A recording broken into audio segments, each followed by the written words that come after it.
नमस्कार। मेरे सामने ये 35 वर्षीय व्यक्ति हैं।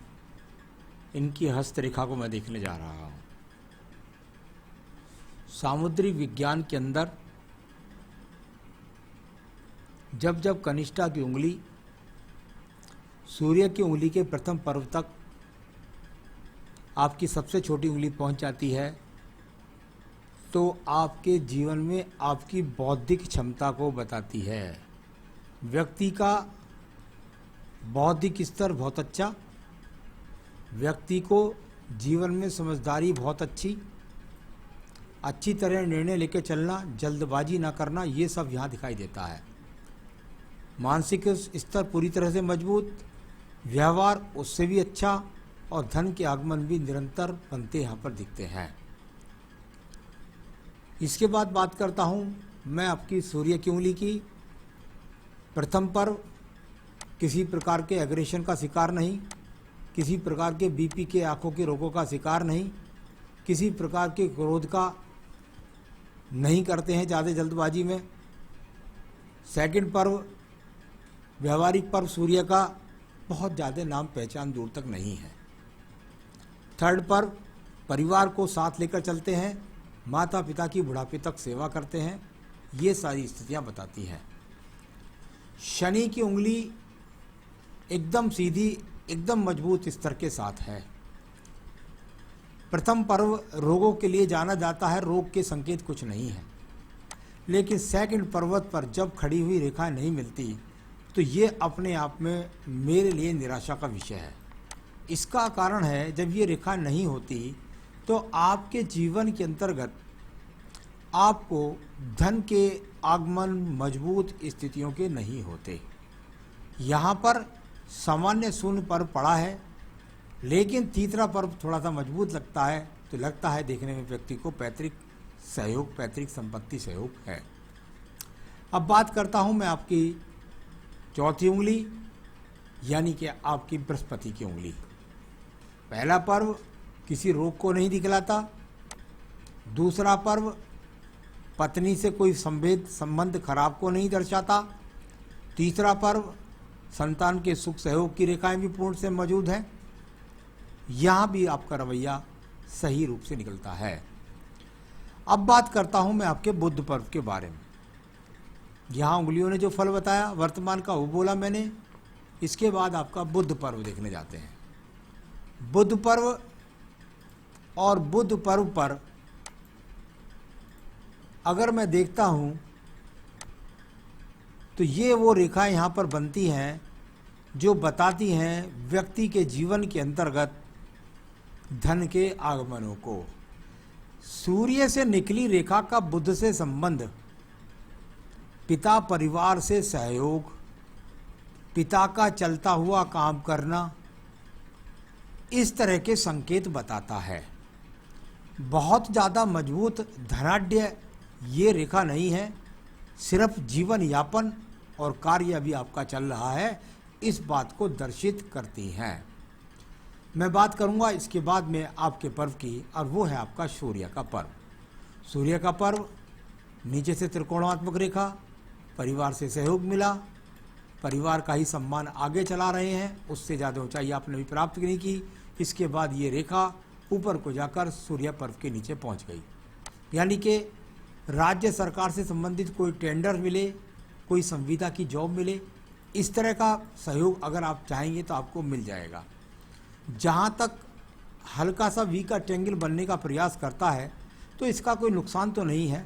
ये भी अपने आप में वो योग है जो बताता है कि आप यदि चाहें तो अपने कार्य क्षेत्र में अपने पिता से संबंधित कार्य के को बढ़ा करके सम्मान प्राप्त कर सकते हैं। इस तरह का योग कभी कभी व्यक्ति राजनीतिक क्षेत्रों से भी लाभ उठा जाते हैं।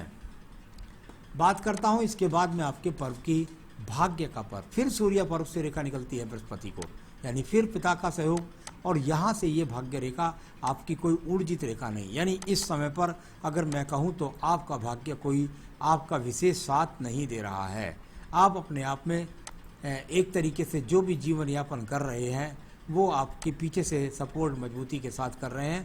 आपकी भाग्य रेखा भी आपको विशेष रूप से समर्थित नहीं है, मजबूत नहीं है। अब बात करते हैं बृहस्पति पर्व के बारे में। बृहस्पति का पर्व, और यदि बृहस्पति के पर्व को देखता हूँ तो ये नीचे से मंगल से रेखा जब त्रिकोण सा बना करके चलती है और एक आड़ी चलती है, एक रेखा देखती है शनि पर्व को, एक रेखा देखती है बृहस्पति पर्व को। इसका मतलब कोई ट्रायंगल नहीं बना रही, स्वतंत्र ट्रायंगल होते हैं। एक रेखा शनि पर्व को देखे, आप चाहते हैं धन के आगमन बनाना। दूसरी रेखा बृहस्पति पर्व को देखे, आप धन प्राप्त करना चाहते हैं, भगवान की ईश्वर की कृपा चाहते हैं। उसके लिए आप अपने जो मन से अच्छे काम होते हैं उन सबको करते हैं पवित्रता के साथ, क्योंकि ये कहीं ना कहीं चाहे एक्स तो बनी गया तो पवित्रता के साथ करते हैं। यहाँ पर एक रेखा और साइड में खड़ी है, जो हाथ की मेहनत है उसका विशेष रूप से फल आपको अभी उंगली के बाहर जा रहा है, मिल नहीं रहा है।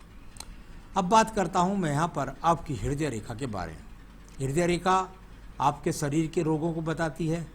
हृदय रेखा आपके बताती है पति पत्नी के संबंधों के बीच में कैसे हैं, संबंध पति पत्नी के अच्छे, मन के अंदर किसी के लिए बुरे भाव नहीं, किसी प्रकार के बड़े रोग के संकेत यहाँ पर नहीं हैं। चलिए मैं बात करूँगा इसके बाद आपकी मंगल रेखाओं के बारे में। मंगल रेखा कर्म रूपी रेखा है। ये रेखाएं यहाँ से निकलती हैं और इस तरीके से जाकर सूर्य पर्व के साथ इनका भी संबंध कहीं ना कहीं बना, यानी ये बार बार आपका सूर्य पर्व से जो संबंध निकलता है इसका 2-3-4 बातें होती हैं। क्या? एक तो जैसे आपने बताया कि मेरा जन्म रविवार को हुआ, आपकी हर रेखा बुध पर्वत की सूर्य को गई, मंगल रेखा की सूर्य पर्व को गई, सूर्य पर्वत से रेखा बुध यहाँ बुध शनि पर्वत से भी सूर्य पर्वत को गई। यानी सूर्य पर्वत का बार बार इन्वॉल्वमेंट एक बार भी और बताता है कि जैसे मैं बता रहा था कि कोई गवर्नमेंट की जॉब या कोई जिस तरह कोई छोटा मोटा राजनीतिक क्षेत्र से लाभ, इस तरह का संकेत। और सबसे बड़ी बात एक और भी है कि व्यक्ति अगर अग्नि से संबंधित कार्य करेगा तो उसमें भी व्यक्ति को लाभ मिलेगा। जब अग्नि से संबंधित काम करता हूँ तो कहता हूँ बिजली की दुकान खोल लो, या बिजली का काम सीख लो, या बॉयलर भट्टी लगा लो, या ईंटों का भट्टा लगा लो, या मतलब अग्नि से संबंधित जिसमें आपका इन्वॉल्वमेंट आए उससे भी आपको लाभ मिलेगा। तो ये इस तरह का संकेत है। लेकिन कर्म रूपी रेखा यहाँ पर अभी इतनी मजबूत नहीं है जिस हिसाब से अगर आप करें तो उनको तो आपसे आपको लाभ प्राप्त हो। तो ये आपका संजोग है हस्तरेखा में, सूर्य आपका इन्वॉल्वमेंट बार बार कर रहा है कहीं ना कहीं। तो ऐसा व्यक्ति परिवार को भी बहुत, पिता को भी बहुत प्रेम करता है और उनका सम्मान भी व्यक्ति को मिलता है। अब बात करता हूँ मैं आपकी बुद्धि रेखा के बारे में। बुद्धि रेखा, और यहाँ से बुद्धि रेखा चलती हुई हल्की सी लहरदार होकर चल रही है। कोई बैलेंसिंग रेखा है, कहीं से भी ऐसा नहीं कि बुद्धि कोई खराब हो जाएगी, कोई डिप्रेशन हो जाएगा, कुछ और हो जाएगा। इनसे निकलने वाली रेखाओं को यदि देखें तो ये अपने आप में योजनात्मक रेखा है। आप उन्नति तरक्की करना चाहते हैं, आप धन प्राप्त करना चाहते हैं, उसमें कोई योजना को लागू कर रहे हैं, प्रयास कर रहे हैं, तो अभी ये प्रयास भर रेखा यहाँ पर दिखलाई पड़ती हैं। तो कोई विशेष कर्ज की रेखा तो यहाँ दिखाई नहीं दी। अब बात करता हूँ द्वितीय मंगल पर्व के बारे में। द्वितीय मंगल पर्व जो व्यक्ति के जीवन में बताएगा मुकदमों को, झगड़ों को, झंझट को, कोर्ट कचहरी को, उग्र स्वभाव को, ऐसा कुछ भी यहाँ पर नहीं है। बात करते हैं आपके चंद्र पर्वत के बारे में। चंद्र पर्वत, और यहाँ से चंद्र पर्वत किसी भी विदेश यात्रा की रेखा नहीं, किसी भी बुरे ऐब जिसको बोल देते हैं, बुरी कुरीति जो मन के अंदर हो व्यक्ति का, बुरे विचार हो, ऐसा भी कुछ नहीं। दुष्चरित्र भी कहीं नहीं, और गहरे पानी में जाने से डरता भी नहीं, और डिप्रेशन का योग भी नहीं। मैं बात करता हूँ इसके बाद आपके पास ये रेखाएं अगर देखें तो ये सिर्फ रेखाएं इस तरीके से जा रही हैं। यहाँ 2 रेखाएं इसको आड़ी बुध रेखा भी काट रही हैं, यानी प्रयास करना चाहते हैं, योजनाओं से प्राप्त करना चाहते हैं धन। कुल मिलाकर अभी व्यापारिक रेखा में पूरी तरीके से हम मजबूत नहीं कह सकता। तो बस योजनात्मक ज़्यादा है और भाग्य कहीं साथ दे नहीं रहा है। अब मैं बात करता हूँ आपकी भाग्य रेखा के बारे में। यहाँ से निकलती हुई रेखाओं का संबंध तो जरूर भाग्य रेखा से बनता है। जैसा मैंने सूर्य पर्व के बारे में बोला ऐसा ही यहाँ भी दिखलाई पड़ता है। यानी कुल मिलाकर परिवार का काम करते आए, परिवार का काम चल रहा है, और वही अगर इस समय तक भी देखें 35 तक, तो कोई विशेष रूप से सहयोग नहीं, कोई विशेष रूप से अच्छा लग्जरियस जीवन नहीं, कोई विशेष रूप से धन की अच्छी आगमन नहीं। कुल मिलाकर वही काम, वही नीति, वही सब चीज़ चलती रहती है, और बहुत ज़्यादा कोई उत्थान, बहुत ज़्यादा कोई योग अच्छे धन के योग वो नज़र यहाँ पर नहीं आ रहे हैं। भाग्य अस्त सा नज़र आता है। चलिए मैं बात करता हूँ शुक्र पर्व के बारे में। शुक्र का पर्व चौड़ा हो गया, अच्छा खासा बढ़िया है, कोई दिक्कत नहीं है। आयु के लिए अच्छा होता है, मन की शक्ति के लिए अच्छा होता है, डिसीजन पावर के लिए अच्छा होता है। ठीक है, सामान्य से संसाधन है उसमें आप यहाँ पर जी रहे हैं, ऐसे यहाँ शुक्र पर्व आपका दिखाई पड़ता है। स्त्री से संबंधित कोई खराबी नहीं है, चरित्र से संबंधित कोई खराबी नहीं है। एक मंगल रेखा है, ये भी आपका जीवन में साथ 38 वर्ष तक छोड़ देगी। इस समय तक आप साहस बनाए रखेंगे ज़्यादा, और उसके बाद फिर आपको अपने डिसीजंस के द्वारा, आपके भाग्य के द्वारा आपका निर्माण बनेगा। तो ये सब मैंने यहाँ पर बताया, और अब बताता हूँ मैं आपकी आयु रेखा के बारे में। यहाँ पर यदि आपकी आयु रेखा को देखें तो ये जाकर के इस तरीके से यहाँ पर अंदर बढ़ने का प्रयास करती है, यानी इसको कहते हैं लगभग अभी 74-75 की एज, और आगे भी ये बढ़ती रहती है, कोई बड़ी बात नहीं है। तो इस तरीके से ये तो है आपके सारे हाथ का एक पढ़ने का तरीका। सवालों के लिए हमको अंदर जाना पड़ता है। आप मेरी हस्तरेखा और राशि मेरे जीवन में धन और यश, बिल्कुल मैं किसी को ऐसा कैसे कह सकता हूँ, क्योंकि 5 साल बाद बहुत अच्छी रेखाएं बन जाए हाथ में और आपका जीवन बहुत अच्छा ऊर्जित हो जाए, तो फिर उस समय क्या करेंगे। लेकिन ये बात मैं ज़रूर जानता हूँ कि जब इस प्रकार से ये रेखा लग जाती है तो कहीं ना कहीं काटती है, कहाँ पर भाग्य रेखा को भी। अगर यहाँ से योजना बनाने की रेखा है तो ये भाग्य रेखा को भी कहीं ना कहीं काटेगी। यानी आपके जीवन का जो उदय, अच्छा उदय है, उसमें कहीं ना कहीं 38-39 वर्ष के बाद आपका भाग्य उदय होना शुरू होगा। इससे पहले तो बिल्कुल अस्त है एकदम रेखाएं। तो निश्चित रूप से अभी आपके जीवन के अंदर संघर्ष है काफ़ी, उसके लिए आपको मेहनत करनी होगी आपको, तभी आपके जीवन में उत्थान होगा।